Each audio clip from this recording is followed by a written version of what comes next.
Père, pardonne-leur, ils ne savent pas ce qu'ils font. Luc 23, 34. Dans le sacrifice de la croix, nous est révélé que l'issue du péché n'est plus la mort du pécheur. Et la méditation de saint Paul en fait saisir la portée. Si la mort a frappé la multitude par la faute d'un seul, combien plus la grâce de Dieu s'est-elle répandue en abondance sur la multitude. Cette grâce qui est donnée en un seul homme, Jésus-Christ. Romains 5, 15. Là où le péché s'est multiplié, la grâce a surabondé. Romains 5, 20. Là réside le secret de notre joie chrétienne. Prêtez l'oreille, venez à moi, écoutez, vous vivrez. Isaïe 55, 3. Si nous devons écouter la parole, c'est bien pour vivre, pour accueillir dans l'allégresse le salut qui nous est offert. L'homme vit de toute parole qui sort de la bouche de Dieu, dit Jésus, en citant justement le Deutéronome, Matthieu 4, 4. Pourtant, nous restons sourds si souvent.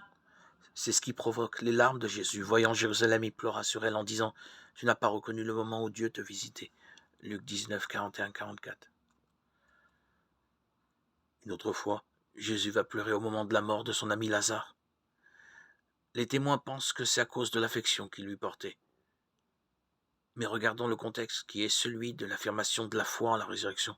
« Moi, je suis la résurrection, celui qui croit en moi, même s'il meurt, vivra », dit Jésus à Marthe. Et encore, si tu crois, tu verras la gloire de Dieu. D'ailleurs, lorsqu'on lui avait annoncé l'état du malade, il avait affirmé « Cette maladie ne conduit pas à la mort ». Au contraire, ce qui y conduit, c'est le manque de foi en la réalisation de la promesse de salut. Cela constitue le péché, et voilà pourquoi Jésus pleure sur les pécheurs qui n'accueillent pas l'Évangile.